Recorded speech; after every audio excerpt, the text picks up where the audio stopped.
Welcome to episode 16 of the Squat Plug. Tonight it's me, Mark, and Mateo here. We're going to be sitting down and talking about things. Nothing in particular, but we'll be talking about things. Yeah, we actually don't have a topic of discussion. We just we decided to wing it tonight. Since we're leaving tomorrow, me and Ylli for Orlando, we're going to the Olympia. We just decided to both gather. leaving with eyebrows. One of us returning without. For those who forget or do not know, Ylli and Mateo are both competing in the 125 class against each other in the open, and loser shaves their eyebrows. So, but because it's not really fair due to the fact that I'm probably going to weigh in at like 111 and he's going to be a full-blown 125, we decided to make the bet based on dots instead of total. Because I know probably he's going to beat me on total. Okay. But yeah. All right, so Dot's loser shaves their eyebrows. Yes. This is going to be great. I'm curious to see what happens. Honestly, I wouldn't even mind going on without eyebrows. Ylli's been looking in the mirror since he's made the bet every morning. I am the one who knocks. I might not look that bad without eyebrows. If you shave your eyebrows and you keep your mustache, you're going to look like Mr. Potato from Toy Story. Oh, man. He's going to look like Uncle Fester, fucking Addams Family. Like Walter White if he had the chemo. But yeah. So what's the plan for going in? What do you want to? What are you looking at total? What do you more than last time, to be honest? I think bench press more is than last. That's always the goal. It's always a goal. I'm not really. I think the most solid strategy here is to not go for numbers and to go for attempts.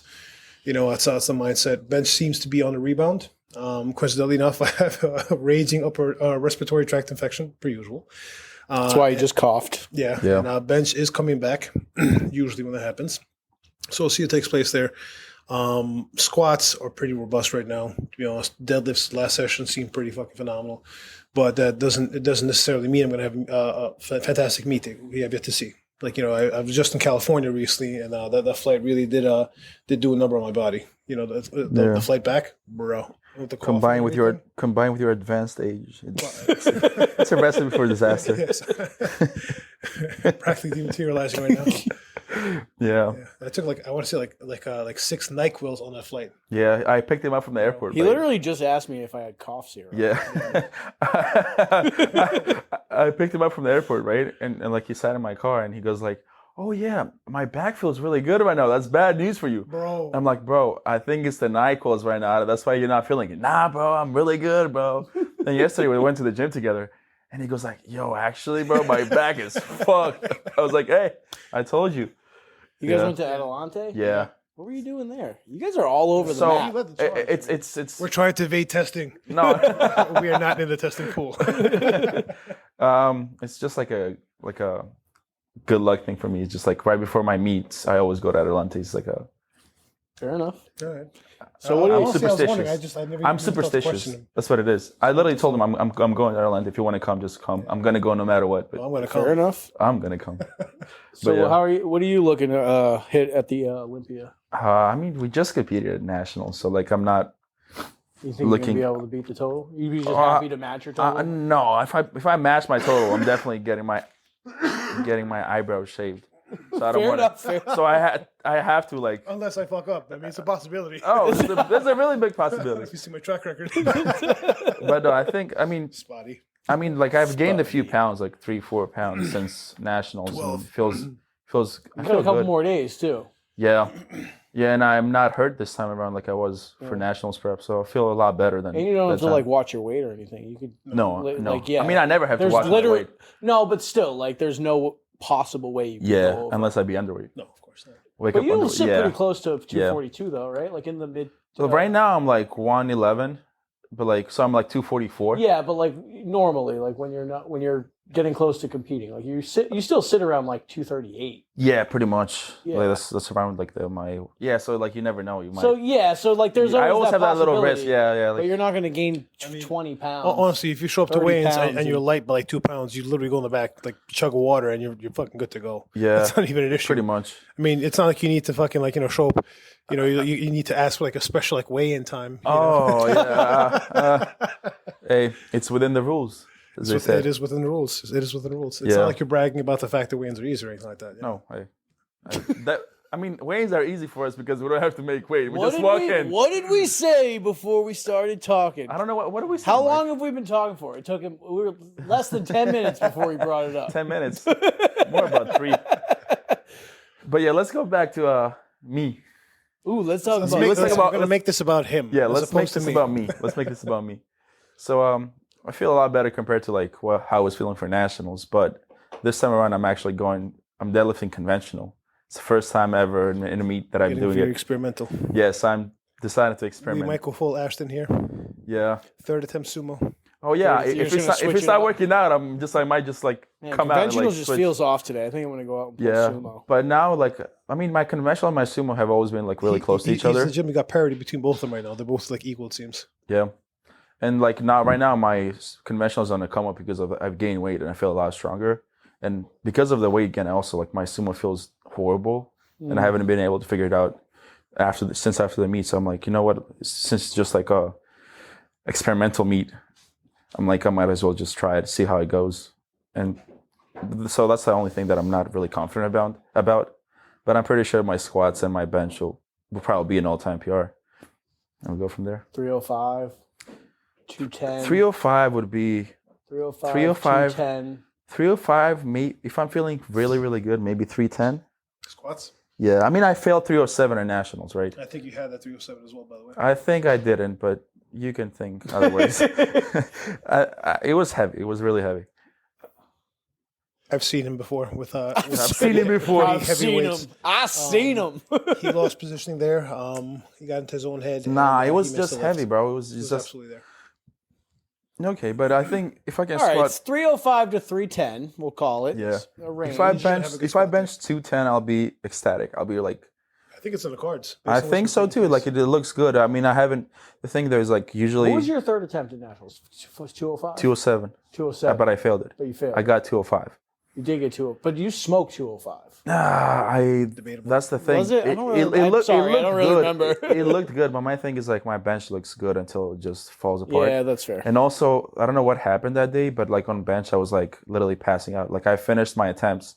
I finished my first bench and I felt a little lightheaded. It's not like 30 milligrams of Zyn had anything to do with it. True. You're right.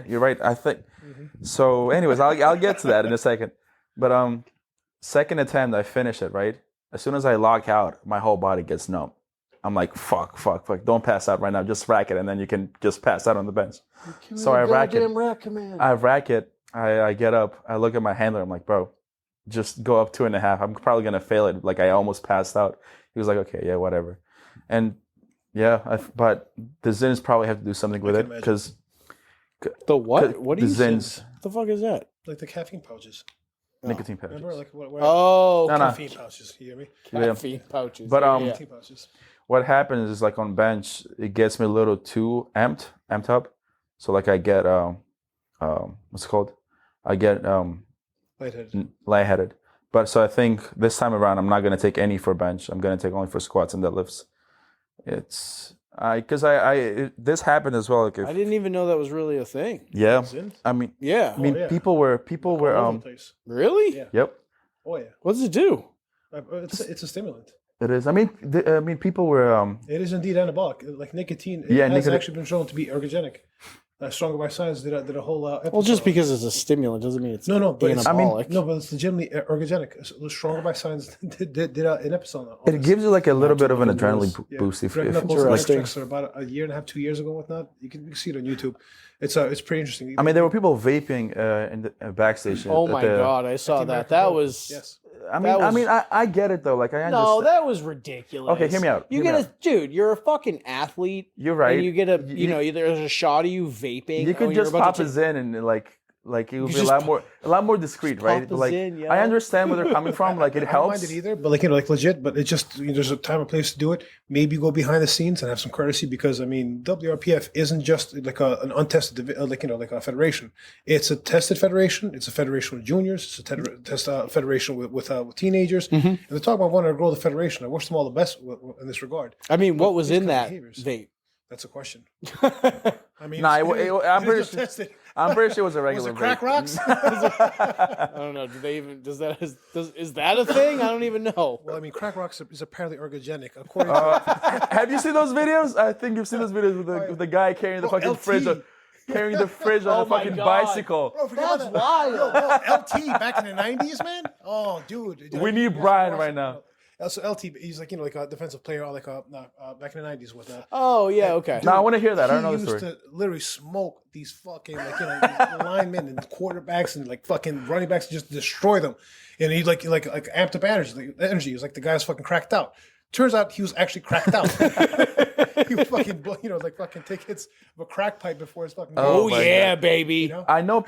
Like back in the 80s and the Turn it 90s, up. people had like fucking cocaine fucking baggies in their fucking socks and shit, and they would literally keep them with them Dale Strawberry. while they were Oh, playing. I'm sure. Dale Strawberry. The '80s were a wild time, baby. 90s, though, but- But yeah, so I'm looking to PR my total. Nice. But deadlifts are a wild card. I think I'll PR my deadlifts as well, but we'll see. We'll see. Up in the air. We'll see. How about you, Mark? What do you have going on? How was your Halloween weekend? My Halloween weekend was very nice. I kind of feel bad because we had some trick or treaters and we didn't have candy for them. Oh, lawn. Get off my lawn! No, honestly, last year we didn't have any trick or treaters. There was literally nobody out, so I just. I mean, you kinda live in a did it. residential area. It's not that you live in the middle of nowhere. So you, if I was you, I would be expecting like a couple of kids to show up. I know. I feel so bad. I felt awful. Like so. I like trick or treats. Bah, humbug. It's Soph out there. Soph was dressed as Rosie the Riveter yesterday. She didn't even go anywhere. She just dressed up and hung out all day as Rosie the Riveter. It was fucking awesome. I was jealous, to be honest. What would you dress as if you were to dress? Ooh, this is a good question. If A good like coach. any costume is an option. Yeah, Any possible, anything at all. anything. Whew. Oh man, Yeah, I don't know. pressure's on. This is a lot. Yeah. I think you would dress as a powerlifting coach of the failing gym. That's what. We can't talk about that as either, but I would need like one of those. If you know, you know. I would need like I would If need you like know, a, you know. I would need like a polo hat. You know? and a TikTok page. I mean, I was kind of thinking Ninja Turtle, but you know, Ninja Turtle. that works too. Close second. Very niche. You No, know? I want this question to go around the table here because I want to hear what you guys. I mean, I got dressed as a firefighter because of him. did you give him gear to wear? No, I didn't. I didn't. He had his own gear, his own little outfit. Apparently, His own gear. yeah. Apparently, Yeah, it was a fun weekend. It was a good weekend. legit. But it was all right. It was okay. He had a good time. Yeah. For myself, I actually went full lumber sexual yesterday. Fuck does that mean? Full flannel, like legit. I had flannel on my flannel. Oh my boots had flannel on no! them. Yeah. Do you have any photos of it? I My want to see boots that. had flannel. Oh yeah, you'll show me later. But I want to see that. Fucking Ylli My with it. flannel had a flannel. Flannel. Sound like Exhibit, flannel. like Exhibit on what was that show? Am I right? With the Am I fucking right? sleeveless fucking It's like, yo, flannel. we put a car inside your car. He's Yo, looking for the photos right now. We heard you like cars. Let's see. Oh, Oh no! my god, that's awesome. You look like a scarecrow. What the fuck? Scarecrow. The brolic ass scarecrow. The broccoli scarecrow. The broccoli guy. surprised he wasn't wearing the white bros. Oh, Lord. How do people think that's a quip? The broccoli man. The broccoli Like, man. oh, like that's an I know. insult. What the fuck does Because that even mean? Because I don't watch anime. That's why. Yo, Midwest humor is fucking like lame as shit. Like that's what I'm coming to realize out of this. I mean, yeah. They don't know how to roast From the people. Midwest, They do not bro. know how What to do you roast expect? I'm gonna call him. I'm gonna call him a vegetable. That'll hurt. Oh Lord. Should call him a potato. Potato. People used to call me Potato. Made fun of me in middle school. If I Because lose this my bet, name I'll is go for this Mateo. potato head. Oh my Mateo god. Potato. Like it's so. Oh, Oh, your name is Potato. that's so good. Yeah. Oh man. Hashtag stop bullying. Oh, man. Nah, bullying is good. People, need some to be Some bullied. people need deserve bullying. to get bullied. Let's be honest. Yeah, all they do. It's usually the like it's not the like you're watching an '80s movie and the poor fucking kid that doesn't deserve it gets bullied. Like there's some people who it's probably the bullies need to be bullied. That's what it comes correct. Nah, but I think You can't shame the shameless. Not even what, that. What you can do is really What you can do is use motherfucking violence. But I don't know. I think That's all they know, Ylli. bullying is good for society. You need to have some bullying. Bullying is good. You need to have some bullying. Like you cannot just like let people do whatever. the Hashtag fuck. make bullying great again. Yes. You cannot just like let people do whatever the fuck they want and not have any. Have social policing. Yeah. 100%. Not for that else. I mean, people like talk about how things. You shouldn't be hating. You shouldn't be shit talking. That kind of stuff. A little post the other day and whatnot. But in the I don't absence, even know what you're talking about half but the time. but in the absence of that, though, like what do you have? He made a post. Tell me about the post. I don't know if you saw it. Yeah, he liked it, so he apparently didn't read it. He didn't read it. I did read it. I did He read just it. like when like he just like forgot about it. He just saw it. Oh, Ylli read going it. off another Yeah. tangent. Here's Here's your. oh, he's angry today. Ha, ha. Like, no, I was doing it right. Just it was spurred on by some other shit that I saw, like some boneheaded shit. People talk about essentially, like there shouldn't be a negative space, or the case happens to be, there shouldn't be any negativity in the sport, whatever. And it's like you're putting negativity into the space itself. I'm like, honestly though, like when did people get so soft? it's what it is. It's like, And I'm a progressive. me too. Me too. But like honestly, I'm not even like back in the day, but like Jesus No, I think Christ, I think it comes from too much therapy. I think people basically are like they're receiving way too much therapy. Like way too much therapy. There's like limits to everything. I think I need to. Every problem that they have. They sit I down. hope any therapists are not listening to us because they're gonna get canceled.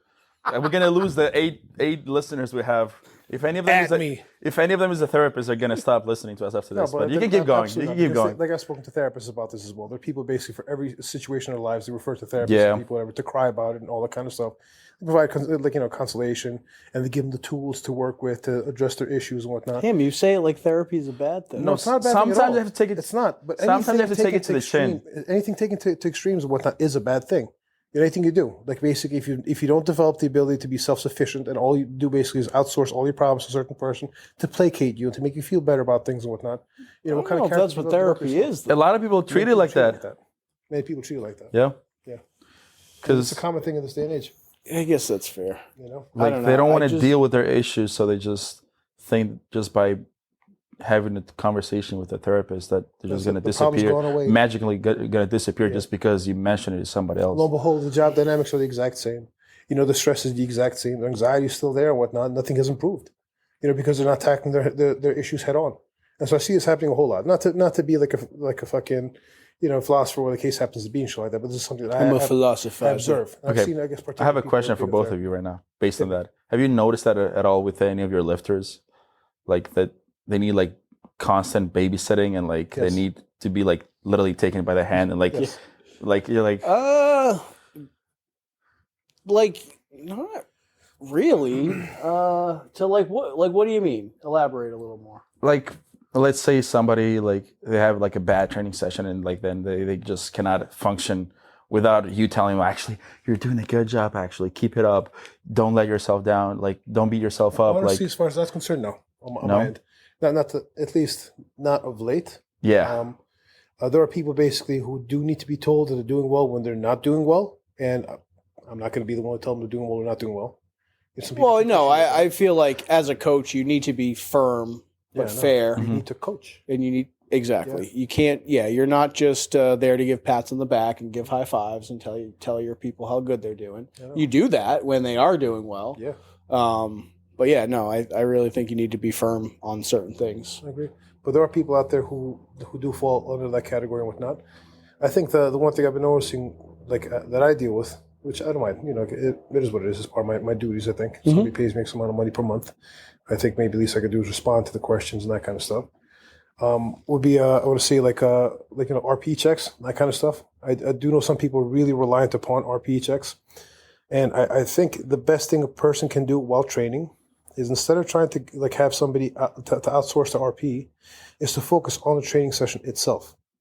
Again, and I say this a lot, RPE stands for rate of perceived exertion. Yeah, I was just gonna say, like, if you're outsourcing your RPE, Exactly. you're kind of missing the point of Exactly. RPE. Like again, the thing is, Don't get me wrong. Like, I know that it's if you're new to using RPE and you don't really have that like 10 RPE like true failure anchored. I don't, and then you don't really know like I don't know if this is a 7 or an 8 because I don't really know like where my 10 is. Like I get it, right? So you send me a video and we can help you kind of calibrate that scale.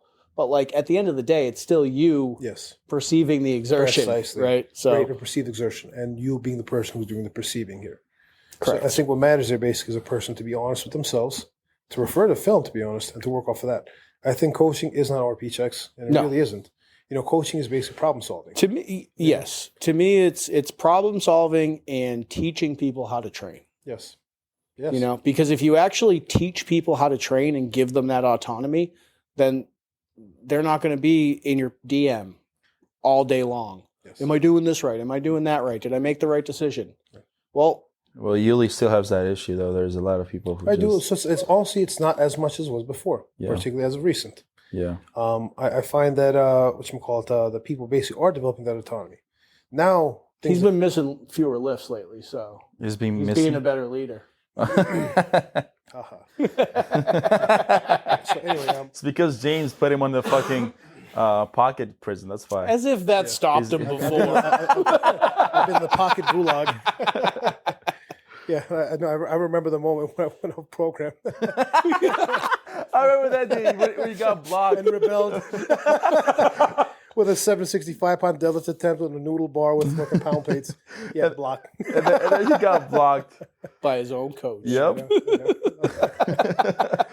My lifters have no idea how good they have. Do as I say, not as I do. Do as I say, not as I do. Walk to the gym 15 miles uphill both ways. Both ways. Climbing 40 stories to make it to the gym. With my firefighter gear on. 130 pounds of gear. Smoke so thick you could lean on it. 3 rooms past common sense. Toe to toe with the Red Devil himself. Whoa, this is good. Serious. Yeah. No. But yeah, that kind of stuff. But I think it's important to work with people, I guess, in the problem-solving capacity, to also keep people accountable, to teach people how to lift, work on technique and that kind of stuff. Like, so today I had a conversation with somebody on the way over here, talking about technique and that kind of stuff and to work on it. It was a very difficult session for this person. We're trying to basically, I guess, cue in putting their hands under the bar as opposed to over the bar or on the bar to kind of like wedge in and to alleviate the tension on her torso, so she's working on it and that kind of stuff. I love working with this person. It's a bit of intense, I guess, like a response back and forth and that kind of stuff. That's okay. That's fine.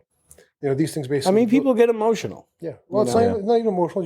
I find some people basically need to, I guess, to have somebody by their side to help them out a bit more. I'm totally with that. Yeah, I'm not saying. especially when you're I'm not trying saying something- emotional as like a negative thing, but people have emotional responses. Yeah, of course. And there's nothing wrong with that, or reaching out to their coach, especially to work through that. Exactly. But also when what's causing them that emotional distress. Or when you try something new, you want to make sure your athlete understands what you're trying to. Yeah. The advice you're trying to give them, so you have to be keep an eye on them. You cannot just like give them the fucking cue and then just like disappear. Yes. Be like, oh, good luck, have fun today. 4 weeks later, oh, you bombed out. Oh, I'm sorry, I didn't even know that. Yeah. You competed? Wow, look at that. Oh, now you want a refund? Let me show you my bank account statement real quick. Not looking good. Not looking good, bro. Things like that. But that kind of stuff, though. So I think it's important. but that kind of stuff. That kind of stuff. This is like trademarked line, that kind of stuff. That kind of stuff. I think it's one of the downsides of remote coaching is the fact that you can't be there, you don't have the proximity, and you can't provide, I guess, like real-time feedback while being there, and to show them, to demonstrate in person what you mean by certain things. Like, for example, with Mateo and whatnot, we have sessions together, and say, Ylli, look at this.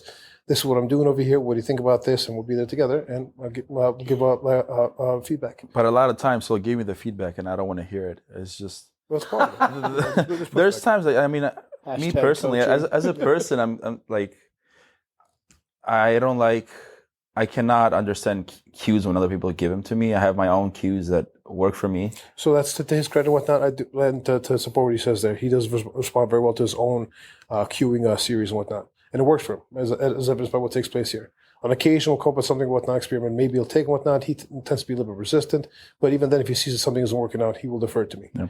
And so it's part of it. No, but I think there's something to, like what Mateo said, like he works well or best with his own cues, and just kind of like letting the lifter figure it out on their own a little bit. Like I'm not saying you don't give them cues, you don't guide them, you don't, give them some technical feedback, but like for them to go off and sort of figure it out like on their own is like, I feel like that's almost better. You know what I mean? Like, but to an extent though, so now there's like a fine balance there. I also, one of my pet peeves is having people basically going online and making posts and talking about, I decided to do this here with my training and so on and so forth.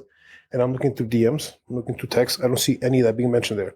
I'm like, how about we discuss this together beforehand and then deciding us to work together towards a strategy there, as opposed to just randomly doing something like going to sleep. I don't. And I Switching don't from sumo to conventional out of nowhere. Me. And I don't even mean necessarily like making changes to that extent. I just mean like trying to do the lift as efficiently as possible. Like you figuring out like if I can't even think of anything. Just like something random that like, you probably do that nobody else does. That works for you, like something you think about when you walk out a heavy squat. I mean, at the end of the day, what I mean? Like, because that's going to be different for everybody. Of course. all you can do is just give them the tools and like give them something that you think might work for them, like a cue that might work for them. Coaching as therapy 101.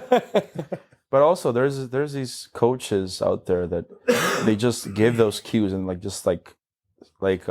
swear by them, and like just like they don't stop giving you the same cue until you actually do it correctly, and like they're like. Yeah, I think it's excessive. They're trying to force people into a certain kind of mold. And you see like all the lifters, like this coach will have like 5, 10, 20 lifters, and all of his lifters will be lifting the same exact way. Like their technique looks exactly the same. And do you know what usually happens with those coaches? The lifters who don't conform to that, who it doesn't work for whatnot, end up leaving that coach. Yep.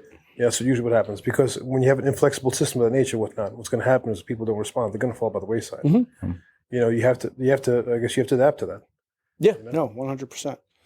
Because everybody's built differently at the end of the day, and everyone's going to move differently. Everyone's going to squat differently and bench differently, and everyone's going to prefer, a conventional stance or a sumo stance, or, so at the end of the day, you kind of have to figure out what works for the individual, and you can't force them into a certain type of mold. Of course not. No. You can't do a wide. Not everyone can do a wide stance squat with perfectly vertical shins and a super arched back, like a soft touch bench press.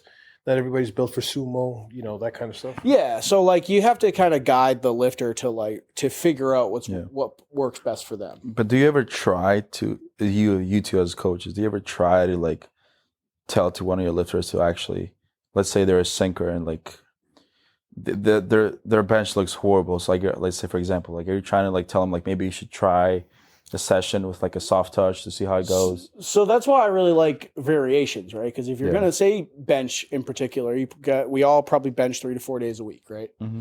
So, I really don't think 5 days here. You do 5 days a week? Yeah. So like you're going to have intensities and volumes at all, varying degrees, right? So like who cares if one of the sessions is like a slow tempo, soft touch bench to train that particular movement, and whatever structural adaptations come from that, that could potentially improve like your sync or something like that. You know what I mean? No, here, like if I see like it's looking, if it looks quote unquote pathological, like in other words, there's issues pathological, there, like where clearly it's not working That's for you. Serious. Yeah. Like one lifter who I had not too long ago, who basically was just coming down. Each rep looked different. Each rep was just, it was like, you could not replicate the reps. And like, this set, you have like ascending singles, and each one will look different. The first one would be like RP9. The second one would be like RP6. The third would be like RP8. And I came to the conclusion this person was just, it was on way too much pre-workout. And I told this guy to decrease the that's fair. on. Like he was all over the place, Cracked out. Yeah, cracked out. Yeah. And he refused to lower the dosage, and I kept seeing it there. And so what I tried doing with him was things, I tried like block presses. I tried things like, like a spot and whatnot presses and all that kind of stuff, just to kind of like find what's taking place there. And he'd make forward progress, and then off on the deep end he would go. Let's go for a YOLO session out of the blue, which is pretty frustrating. I mean, so when you deal with people like that and whatnot, I find ultimately the bigger issue isn't so much trying to correct the form itself, but maybe for the most part it's correcting, their overshoots. and keeping them in the pocket and keeping them consistent in training over here. Yep. I think that's what it comes down to. It's the mindset rather than it comes on the actual execution. Because so long as the person's out there like showing up every day, like chomping at the bit, and like putting himself between a rock and a hard place, you can't grow from that. No. So you have to work on that. And sometimes it can be very tough to break those kind of habits with people. Mhm. And at times you won't be able to. Yeah. Well, I mean, yeah, like it's not going to always be like the technique or you need this variation or that variation. Like sometimes it comes down to something like that, like you're too cracked out on fucking pre-workout to execute well. So like maybe scale that back a little bit, or you overshoot too much. It's not you don't have technical issues. You can't hold yourself back, when you go into the gym. So like, yeah, and that's kind of falls under what I think of like teaching people how to train, and you figure out, based on the individual, like what is their limiting factor, what's holding them back from making forward progress. And you have to kind of, get them to improve upon whatever that limiting factor is. You certainly try. I mean, you certainly try. Yeah. I'm not saying that you can get through to everybody. I don't get through to everybody. I don't think anybody does. No, but people who are open to taking direction and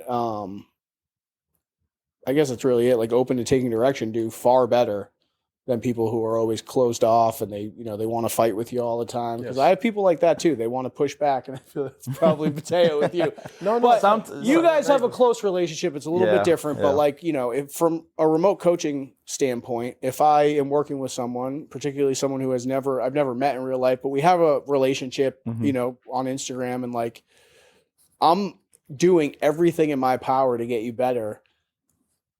Like maybe just listen to me. Take some direction. At the end of the day, that's what you're getting paid for. Yeah, but like, you would think that, sure, people pay you to do that, so they're just going to listen to you. They're going to go do what you tell them to do. But no, they're going to push back on everything you say. Yeah. You'll have people you work with who basically, like, to use as an analogy, like let's just say I'm an electrician. We'll have you guys show up to the place when I do all work you need to do. We'll step out of the room, you get things done. I'm going to fight with the electrician every step of the way. On the other hand, I don't like where this plug was put. I've worked with people who, like, to go back to the electrician analogy, I'll roll up to their driveway and they won't let me in. You'll see them inside, like, trying to futz around with the wires and that kind of shit. The house will go on fire and whatnot, and they'll come at you like, "No, this is your fault. Like, how could you do this, bro? I'm not even inside right now. Like, what the hell's going on here?"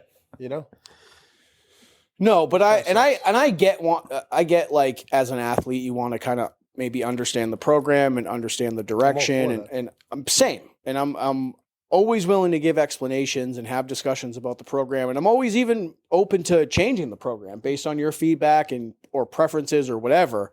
But if you're standing in my way for me doing my job, then it's like, come on, man, you gotta. Yeah, because I've certainly had people like that in the past where they just push back on everything, and it's like, I don't know how much more you want from me. There's a fine line between people, I guess, questioning things and using critical thinking and trying to understand the program and what's taking place or the direction that they're heading in, and a person not having any kind of buy-in.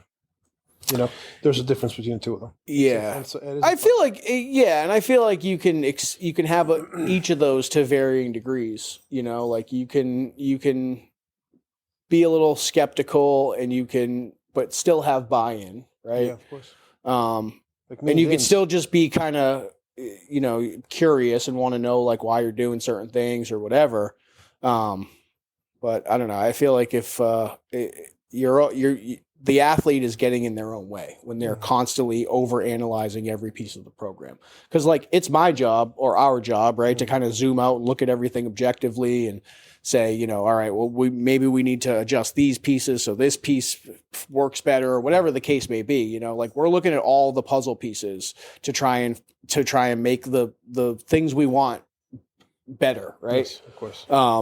And we're both working together for the same aim. We're trying, But it's tough when you're getting pushed back every step of the way. So, Mateo, as a lifter without any coaching experience, whatnot, what are some of the trends that you yourself see in lifters, as far as the coaching relationships that maybe, I guess, that come to mind, like certain stereotypes and that kind of shit that perhaps you see happening over and over again?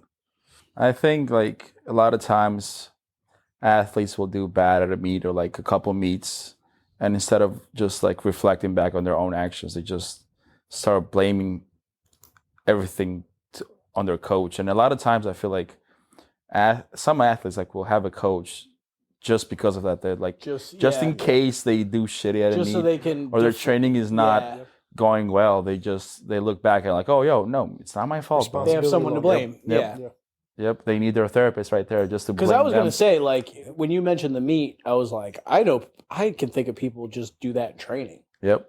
You know, like they'll have a bad day and it's like, it's your fault. Yeah. It's not working out. This training is so shitty. It doesn't make sense. Yeah, right. Exactly. But instead of... It's usually them making poor decisions, though, overshooting, whatever the case may be. They're, externals. And at the end of the day, if you have an issue with like that kind of issue, why don't you just like let your coach know, and instead you just like keep it in yourself and you keep talking shit about that person. And so on and so forth. I know. Like me and James, for example, we'll regularly, I guess, like, come along here. It's, like, I'd like to do this in training and so on and so forth. He goes, "Bo, trust me, yada, yada." And it's just, again, I'm not the most neurotic lifters, but I'm neurotic to an extent. So I do find, I guess, that colors what happens there. And, like I defer to him. And what happens is basically I end up doing better. The situations where I basically decide to provide pushback, there's some instances where clear things like, aren't working out and we do make some changes. Like, he's amenable to it. Like when I asked for an extra squat day, lo and behold, my squat's on the uptick again. So some things work and shit like that. But I find that the athlete knows themselves better than anyone else. I mean, I have the same thing with Ylli sometimes. Like I'll ask him for something specific, and we'll try to make it work. Like try to fit it into my programming, and because sometimes like I can tell what my body might need, or like what I feel like is working or what is not working, so I can let him know and work with that. You're the best expert on yourself, pretty much, right? Yep. So like I find, because I used to kind of be like, oh well, no, like. I'm the expert here. Like, this is my wheelhouse. Like, I'm gonna figure. I got this, But then you run into so many issues with that you're like, you know what? You actually know more about yourself than I know. So like, let's hear some insight from the athlete. So I have a question for you, since you're the only one that is being self-coached right now. So how do you deal with this? Like, let's say you have like a bad training week or like a series of bad training weeks. Like, how do you proceed? It's tough, to be honest. I struggle with it a lot, and I consider getting a coach all the time. To your left. To your left. The only reason I haven't is because I like to experiment, and as a coach, I like to try, and especially as a coach who, like, I know I'm never going to be like a fucking podium finisher at nationals. Not with that mindset. No, that attitude. I am just realistic. I'm Yuli's dying over there. Yeah, he's I'm just realistic. So like, I don't know. I don't really care if I have a little setback because I didn't do the best training for a few months because I was trying something new. You know what I mean? Like, I don't know. I just like to experiment. I think it's super fun. That's what I love about going to the gym. And I feel like that would kind of be robbed of me if I just handed the reins over to somebody else. So, but then sometimes I'm like, I don't know, when I'm analyzing my own training, or if things aren't going well, or if I did have a bad day, I don't really have anyone to complain to except for Soph, or Ryan. Shout out Ryan. He's great at the gym. I can complain to him all day, but, it's frustrating, because like I'm gonna miss things, as you can't be objective with you. It's literally impossible to be. I've tried my best as well. You could try and you could be somewhat objective, right? But you're gonna have blind spots that if you just said to somebody else that has full objectivity, look at all this stuff, they're gonna see things that you don't see. Do you ever ask Soph for like insight? Like, cause like she's also a coach. Like when your training is like not going well, or like when something is not clicking, do you ask her there? Yeah. I mean, Soph and I talk about training all the time. Yeah, it makes sense. It's almost like you're both coaches and you own a company together. That's like all and that's all we live and breathe powerlifting. So it's all we talk about training all the time. Cool. But yeah, I think. Back what you were saying though, when it comes. I think the conversation's over. Pretty much, but okay. I don't know. We'd be like talk about like the whole inflexible coaching thing and whatnot. Like very early on in my coaching experience, and whatnot, I had the chance to work with Max Xavier, for RP Max, And from there on, like it was very instilled in me very early on, and even that I had That's like Ylli's claim to fame. No, Yeah, it is. It really is. Honestly, that's the person who got me going. Legit, it was him who put me on No, the I radar. know. I'm busting balls. But like working with him and seeing his idiosyncrasies from a technique standpoint and whatnot is what basically like told me that that's not the most important thing. That what is important is working with the lifter where they're at. And Yeah, finding the 100%. capacity to do so. Not to mention, like, with the whole technique thing, and not to change the subject or go off on a tangent, but their technique usually improves with training age anyways. Mhm. Like the longer you do this and the more exposure you have to a movement, and you start doing it fucking 4 days a week, like after 10 years, it's just you're a great lift. Yes. You're just going to be very good at that thing. Yeah. You've done it 4 days a week for 10 years. Yeah, Like just let the process happen. Of course. So that's usually the case. By talking about technique here, we're looking at basically, I want to say, the aestheticness of a movement. Is usually what people refer to technique as. Like how good it looks. And that's the issue. But there are exceptions to this as well. Prime example, Dave Ricks. Dave Yeah, Ricks, Dave His Ricks, lifting is great the most example. ugly Max- lifting I've seen in my life. RP Max, the same thing. He's But like, Max, like, I don't know, No, no, Max no, looks he's- a little he's more elegant when he does it. no, what? No, I've so seen he's- if you watch his deadlifts, I've seen his deadlifts, but like, I don't know what it is, but like, they don't look as ugly as He Dave used to Ricks' get- deadlifts. dude, Have you he- seen these he deadlifts? used to get Dave Ricks is a roasted like no terrible one's deadlifter. business would. They thought that he was like strong by accident. Like Max. Like his knees look like caving and whatnot. He had like valgus and whatnot. I'm like, are you guys looking like morons, bro? Like this dude's like pulling it. Like at the time he was pulling sevens, started pulling the eights. Same thing was taking place here. We tried to work on the positioning, tried sumo, in fact. Mm-hmm. It just wasn't taking. So we're like, all right, let's do what we're doing over here. And lo and behold, he was hitting the 900s like when we were training right before the showdown.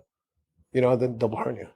So we had to work around that. And in fact, I mean, that you make another good point there that I can bring up is that figuring things out that don't work. Yeah. Right? Like I don't think there's anything wrong with trying sumo with a conventional puller or whatever the case may be. And like if it doesn't work, it doesn't work. But you probably 9 times out of 10, you probably didn't get weaker from trying sumo for 6 weeks. I agree. In fact, I usually find that when you're working a variation, like for example, you go from conventional and you try experimenting with sumo again, when you go back to conventional, it tends to be better. Yeah, I mean they're then vice different versa. enough that like maybe you learn something a little different, Yeah. Positioning and that kind of stuff. and maybe it's not even a conscious thing. Yeah, I don't think it's a No, I conscious thi- thing. I think it might be my theory is it's a biological thing. We're developing certain, I guess, like suites of muscles and whatnot. So that when you go back to the alternate style or the prime style, whatnot, those. So you have these structural adaptations that have Yes, taken place. That's what I would think. And they probably help. Yeah, I mean, yeah, I mean, it's probably on multiple levels. Structural. for me personally, though, like sumo helped me understand. It's a lot more technical, so it helped me understand. The way I've always thought about the sumo, I've always trained both. I program both from time to time, especially if you're deadlifting multiple times a week. I just kind of figure like if you could put your feet anywhere, if you step up to the bar, you put your feet anywhere and pull similar weights, like you're just a good deadlifter. And like, hey, like let's say, or you're equally bad at or both. you're equally bad at both. That's a good way to put it. No, but like, but if you, let's say sucks you at tear your deadlifting so bad, hamstring or he's equally bad at adductor or both. something 3 weeks out from a meet and you can't pull your comp stance, but the opposite stance doesn't hurt.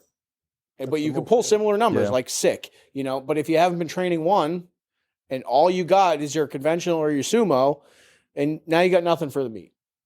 Unless you Well, you have to things work out in the next 3 weeks. Or adapt or bomb out. Yeah. You adapt or bomb out. Or drop Or out. drop out.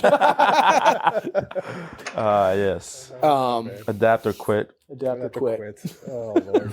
It's so bad. Like, I mean, I like the credo a lot. It makes sense, but it's so extreme. And then you see the application there isn't where it needs to be.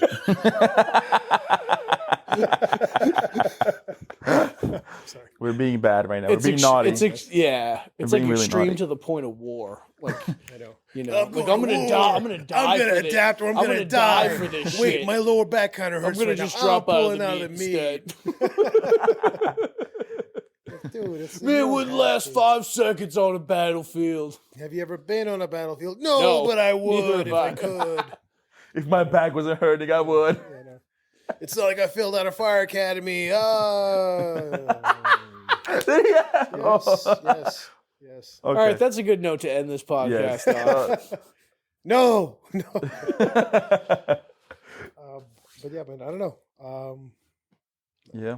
No, that was. I think the people will enjoy the randomness of this Yeah. conversation. It was cool. I cool. No, I this was enjoyed good. it. I'll tell you. I about thoroughly myself. enjoy. I always thoroughly enjoy conversations with you boys. So. Yeah, especially when it's like this Likewise. kind of shit. Yeah, Yeah, no, it's especially when Bess isn't here. Yeah. Doesn't it feel different? I only today? said that for when he edits it. Yeah. He's like, what the fuck? Yeah. Podcast Nazi. Mr. Producer is not here today for the people who.